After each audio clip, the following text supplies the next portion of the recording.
Parte yun eh, di ba? Yung ramdam mo yung kalikasan. Pag mainit, napapasok ka. Kapag umuulan, nababasa ka. Yun eh. Yun ang totoong karanasan. Naramdaman mo yung kalikasan. Lagi ko nga sinasabi, hindi tayo magtatagal dito sa mundo. Lahat tayo may lifespan. Lahat tayo may katapusan. Nasa sa atin na lang yun kung ano ba talaga yung gusto natin na mangyari sa buhay natin dito sa mundo to habang namumuhay pa tayo. Maraming beses na tayong magkamali. Maraming beses na tayong madapa. Kung ganun din karaming beses natin itatama ang mga mali. At kung ganun din karaming beses tayo babangon sa pagkadapa. Minsan, akala natin mahina tayo.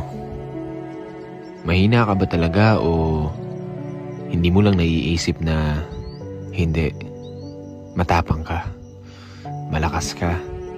Isipin mo, sa araw-araw pa lang nahamon ng totoong buhay, na araw-araw mo ding pinagtatagumpayan at nilalampasan, doon pa lang alam mo na ang sagot kung ano ka.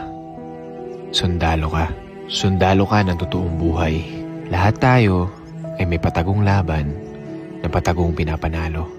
Lagi ko nga sinasabi, bawat patak ng segundo at oras, anong pwede kong gawin ngayong araw na makakapagpalapit sa akin sa tagumpay at the same time mapapasaya ko yung pamilya ko? Kasi yung buhay natin paubos eh. Tik-tak, tik-tak. Patanda ako ng patanda.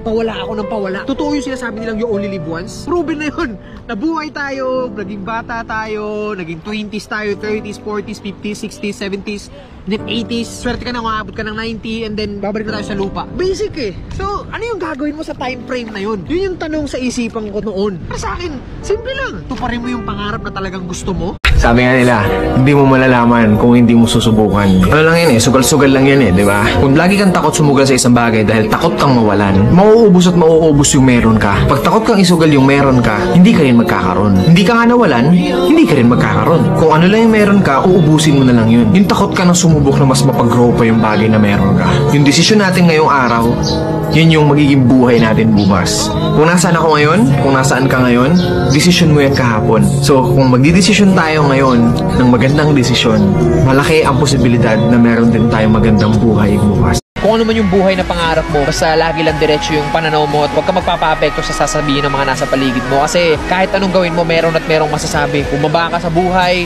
sasabihin nila naging pabaya ka. Umangat ka sa buhay, sasabihin nila naging mayabang ka. Walang lusot, meron at merong masasabi ang mga tao sa atin. Kaya kung ano yung gusto nating gawin, hanggat alam nating hindi masama yun, gawin natin ang gawin. Alam nyo, mga tao, walang pakialam yan sa proseso kung paano nyo ginawa, paano nyo tinrabaho.